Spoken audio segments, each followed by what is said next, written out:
Property prices have been absolutely shooting through the roof left, right, and center.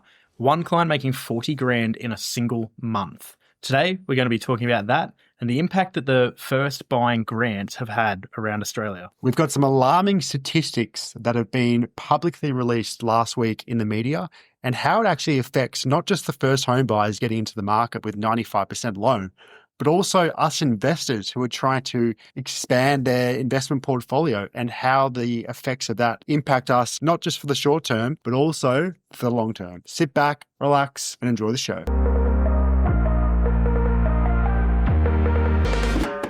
Welcome back to another episode of the Finance Bible podcast. Zeke here. And your co-host Oscar. But before we get into it, please note that nothing in this podcast should ever be considered as personal financial advice. Although, if financial advice is what you are seeking, let us know. We can get you in touch with the correct team. But for now, sit back, relax, and enjoy the show. Let's get into it. Welcome back. We are in person once again. The boys are together. We're in Sydney. We're actually in front of a candle on a table, which is quite romantic and a bit of a different setup from normal. I just want to clarify for those of you who are really good with your imagination and might have your eyes closed, dozing off, listening to such a beautiful voice. When Oscar said on a table, we're at chairs with a laptop on the table. We're not both sitting on the table with the candle, just to clarify. Yeah, I don't know if people would think that, but you never know. Also, I want to give a quick shout out to our UK listeners. Yes. There's been a sudden rise in the amount of individuals from the UK who have jumped on board the Finance Bible. We're talking just a bit out of London. How far out we're seeing? We're seeing all the way up to Manchester at the moment. Yeah, well, there we go. Quite a wide range, even though that's not very far actually in Australian terms. So for all of our listeners that are local, you're talking basically Newcastle to Sydney, I'm pretty sure. Yeah, maybe a bit further, I don't know. Well, thank you. Thank you for listening anyway. It's great to have you guys on board. Yeah, welcome. Glad to have you tune in. And to everyone, international, worldwide, you may say, it's good to have you back. We'd love to see it. The certain Texan listeners. If you are the infamous Texan who's been a supporter from day one, can you please somehow message us on Instagram or just let us know who you are, because we owe you a beer. Yeah, we'll do something special for you. We might we'll send over you a gift or put on a little voucher or something at your local. We'll see what's going on. But jumping straight into it, basically, I'm a little bit livid with the government, if I'm being honest. And I don't think you're alone.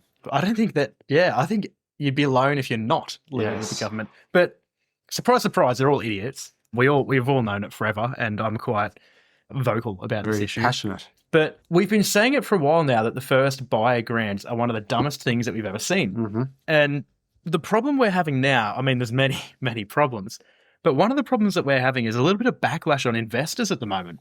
And one of them is being, okay, in the next budget, we need to review the capital gains tax and we need to reduce the amount of discount that you get or increase the capital gains tax basically to investors. Now, that could be for shares, it could be for property, it could be for crypto, it could be across every asset class, but for some reason, property investing is bearing the brunt of it. Yeah. And that's because property prices are going through the roof, which they blame on investors. Guess what? We've got a lot of people renting. People need investors because they can't afford houses and they're renting. But I think it's quite ironic because, yes, the government is saying, put your money in super for your retirement. We will pay you a pension anyway.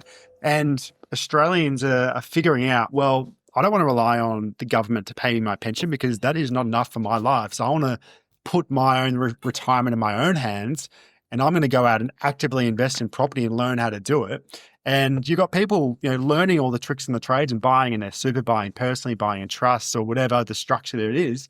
And now the government's trying to punish the investor for trying to set up themselves for retirement and basically want them to pull back on investing to just live off the government. Well, it's ridiculous. When you do the math as well, like let's just assume the average person gets a pension for 13 years. They kick the bucket at 80. They receive the pension at 37. Assume most people are a couple, just to keep numbers really easy. What are we talking? 30, 34 grand a year from the government over 17 years. I think you meant 67. You said 37. Did I? Yes. Well, that's a very early pension. Well, my bad. Yeah, assuming 67, the pension age is when they start receiving the pension. So they get it for 13 years. Kick the bucket at 80. They're a couple, call it 30, 34 grand a year. You're nearly talking upwards of $500,000 from the government in that amount of time. Now, the government are going, well, you know what? We're better off limiting property investors, making more people rely on the pension, having to pay out that $500,000 to them throughout their life because they can't afford retirement, just so that we can get an extra, maybe 30 grand in capital gains tax per person or per property investor. Wow, real smart idea. Let's lose 470 grand for no reason. And while we do that, why don't we really impact the property market, which is Australia's biggest contributor to GDP? Why don't we make people sell their properties and get out of them to create less rentals for all the immigrants that come in? They got nowhere to rent because property investors sell. It's a great plan. Like every single thing they're doing is just limiting the market. And they're like, yeah, well, we'll just help more people get into homes. Well, how do we do that? Let's increase the amount of money we can contribute to them getting homes. First home buyer grant, 5%, 95% loan. Well, genius. Bang, you need a 5% deposit. Property prices go up 50 grand and 60 grand in a single month, like we saw in regional Queensland, and we'll talk more about that later. Yeah, we will. And then the first home buyers that have done a 5% deposit, because they only had a 5% deposit, because they can't save money, because everything's expensive, okay, we're screwed. Yeah, we're screwed. That whole thing, I remember when the first deposit scheme came out, we said to each other, wow, this is a recipe for disaster. You're putting people who can't afford a mortgage or to buy property, you're giving them access to purchase a property they can't afford the repayments. Like a 95% lend is ridiculous, especially with interest rates going up as they are right now. We just had another interest rate increase 2 days ago, as of 17th of March 2026, pending when you're listening to this. But the ironic thing is, the Senate has actually put aside $200 million to help with the homeowners who purchased when the first homeowner grant for the 5% deposit. 95% lend, you're right. For the 5% deposit to help them get out of the default. So they put aside money because they know they're going to default on their loan, which if that just doesn't tell you that the government is absolutely cooked, I don't know what does, because they've already realized that, oh no, the people who have bought these houses can't actually afford the mortgage repayments. It's our fault, but at least they're homeowners at least now. They're homeowners, not renters. It's like, what on earth? So they're going to just help them out. It's ridiculous. It's such a funny thing to analyze and watch the back and forward. Like the government so for those of you who don't know, like interest rates rise or get it increase when CPI or inflation is going up too fast. One of the biggest contributors to inflation is property, because it's about 22% of the total like CPI index. So when you've got property going up at a quick rate, the inflation index is slightly higher. You throw in things like insurance. Obviously, insurance costs are going up and a huge contributor as well, because we've got a lot of flooding and so on. But if property prices are going up, then you end up in a position where inflation is going up, and then you end up in a position where the RBA want to increase the interest rate, making it more unaffordable for everyone. And then the government go, well, it's unaffordable for everyone. What we need to do is we need to find a way to make it more affordable for everyone. And they do things like the 5% grant. And then we're in a position where property prices are going up because the government's making property easy to get into for first home buyers. And then the RBA and the inflation are like, well, we've got to keep increasing the rates. So then the government are like, all right, well, let's give out $220 million to help loan defaulting. So then the people who have that incentive where they're like, well, if we default, there's money put aside for us, they can spend more money because they're not worried, which contributes to inflation. And we're in a never-ending cycle. And then they carry on about how ridiculously expensive the whole country is and the interest rates, but they are contributing to it. Oh, they are the reason. So it's all just goes around and around in a circle, like a little carousel at Luna Park, for example. Oh, what a place to be. Yeah. The floor's dropped out from under you. You're stuck to the wall, just spinning around. That is a great ride. Yes, that is. I do enjoy it. But property itself, we'll go to the exciting part now. We've talked a bit about what's happening with the government, and it's a bit crazy. But property, as you mentioned earlier, we've had a client make $40K already. 1 month. In 1 month. Pretty good if you ask me. If someone came to me and said, hey, do you want to make 40 grand in 4 weeks? I don't think anyone would say no. But what we're finding is, where are the cheap suburbs? Where do people buy? Where are people investing personally? So from our point of view, because this is what we do day in, day out, Queensland, everyone has seen the articles. Everyone has seen, the numbers of Queensland, especially the last 5-6 years. It's been SEQ, Golden massive. Triangle. The Golden Triangle. We used to love that. The Golden Triangle. It used to be cool. But Queensland itself, like we had clients getting into some regional suburbs in Queensland to sub 500K for a 4-bedroom house, 800 metre square block, decent house, decent block. Now prices have jumped dramatically. People in that market, they're making 150, 200, 300 grand already in 2, 3, 4 years, which is pretty good if you ask me. But it kind of shifts the conversation to especially those people listening who are on the fence and kind of wanting to get in the market and they think things are a bit too expensive. Where is the next area like Queensland that is now affordable and where we believe is going to move up to reach the limits and reach the actual areas of the capital growth? And it's actually really funny as well when you look at it, because we've got certain clients, obviously, who have made like 40, 50 grand in a month just from getting into the right property at the right time and government stimulus and so on.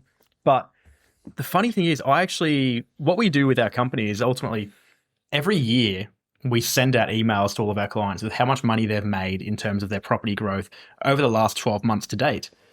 I went through, and with the platform that we built that we can basically do those calculations and have it all done for us, we are now in a position where I've done it for the quarter. The quarter's not even over, but I've gone through and I've done it for the quarter and assessed it. And what we found is our average client already this year, so between January 1 through to now, including that obviously there's a lag in everything and property markets don't just update day by day, it's a bit slow and blah, blah, blah. We've actually found our average clients made over $55,000 this year alone already. So property markets are moving. Yeah, we're March. And I did that like a week ago. Property markets are moving drastically. And a lot of that is due to the stimulus. A lot of it's due to the immigration. A lot of it's due to people obviously needing houses and so on.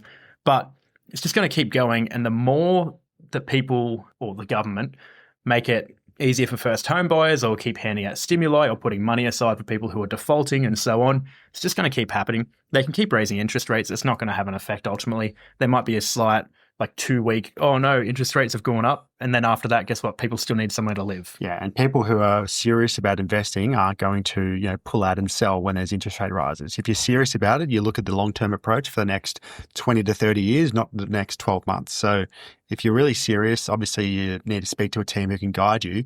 But Zeke, where do you think the next, without giving it away, because obviously that's why we have clients come to us to give them exactly where we think, but give us a rough indication of where you think is looking affordable and all the metrics are lining up for the growth. Well, look, what we need to think about is, okay, where has moved, where is moving, where's still capable of getting these grants, and where are people actually spending the money? Where's all the government spending? Where's the infrastructure spending? Where are big companies going? And there's been certain places, I'm not going to specify where, that have had, if we go back to Perth, for example, like last 24 months, say 36 months, originally investing there was pretty taboo. Not a lot of people were doing it. All of a sudden, the mining crash and the boom and everything. Yeah, that's right. They're worried about a bunch of nonsense. But what happened there was ultimately everything got priced out everywhere else. Like your Moreton Bay areas in Queensland, which were originally probably one of the best areas to invest. Like we had clients who invested there. Me, for example, you made a bit of money on that. Built for say 500 grand, a 4-bedroom house on a decent block, like 480 square meters, now worth $1 million in what, 3 years, 4 years? So when you've got those areas that are going up like that, people have to then go, hang on a minute, I'm over the median price point. I can't afford to do that anymore. And they then move to areas like Perth, for example, which the exact same thing happened. We were buying for 350 grand there originally, now 700, 800 for them, and or $1 million for newer things. If you take a zoomed out approach and you look at, okay, where are the next areas where that's occurring, that is enough to help you narrow it down. From that, you should be able to have a good indication. But there's definitely areas that fit into that are wrong and could have bad insurance costs, could have bad consequences, bad tenants, high vacancy rates, maybe mining related, and so on. So you've got to assess all the different risks there. And I won't go into it too much further because I don't want to completely give away where we're investing. But I will say this.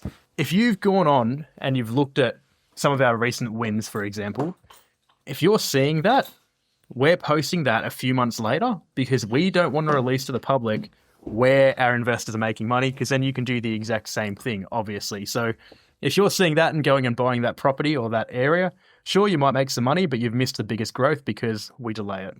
Oh, there you go. Nothing to add, mate. No, that's spot on. Okay. Yeah, why would we disclose exactly where we're investing? It's perfect. Well, I do want to just quickly circle back for a minute before before you clock off and let you go and enjoy the rest of your day or doze off to sleep. Ultimately, this whole issue of the CGT, I just want to bring it up again. It's a big issue. The capital gains tax. What happens if they announce that? How many people are going to stop investing in property? And there was actually a survey done, which we got notified of by a colleague of ours, which we won't disclose because I don't think it's public information. But 1/3 of property investors ticked saying that they would sell their property or discontinue investing in property if the CGT tax discount was discontinued. So if you've got that many people that are investing in property, pulling out or selling their property, and you go to owner-occupiers, for example, imagine the crunch on the renters. Well, yeah, rents are going to have to increase. Imagine the people who are out there trying to rent and there's less supply, more demand, prices go up with that. That's common. They obviously haven't thought about that. Well, no, they don't think about anything. Which is ridiculous. They don't think about anything. And it doesn't solve the problem anyway, because it's not, like, realistically, investors are a small portion of property owners. Mm-hmm. Like 30% are renting, which would infer 30% of properties are investment properties. So, like, realistically, 70% of the market is the problem, but they're targeting 30%. But as we said earlier, like, if you're serious about building long-term wealth, like, even though, yes, the discount will be reduced, I would still rather, make X amount of money than no money at all. Like, even if I'm getting taxed more than what I normally would, I'd rather be, 30 grand off, better off than like zero. Like, you're still technically making money. It's just not as much as you will be right now. It's funny you mention that because I've actually done calculations into this. I'm a numbers head and I love it. So with the capital gains tax, even if it is the discounts reduced or eliminated even, you still end up in a position where property has been growing at 8% per year, give or take, for the last 20 years straight. It's been performing equally, if not outperforming, the ASX 200 for 20 years. Ridiculous. No one knows that. But even at that rate, with leverage and with other depreciation benefits and so on, you still end up making more money than you would elsewhere. So, I mean, it's still a win-win. I always believe in property investing. You believe in property investing. It's still going to be the way forward. And that's as simple as that. I might even just shut my mouth now and leave it there. That's a great way to end the app. Bit of a government update, bit of a property update where people are investing in the past. Didn't give away anything about where we're investing, but if you want to learn more, hit us up. If that Texan's listening, hit us up. Yes, I want to give you a beer, a vodka, something. I just want you to be a happy man. That's what I want. Or woman. Yeah, you never know. Yep. Well, until next time. Dale. Ciao. Well, that is the end of the episode. We hope you enjoyed it. And if you did, you know exactly what to do. Hit that follow button, like button, subscribe, share it to your friends, families, or even a co-worker. If you're really feeling generous, you could send it off to an ex. But catch you next time. Hope you enjoyed it. Dale. Ciao.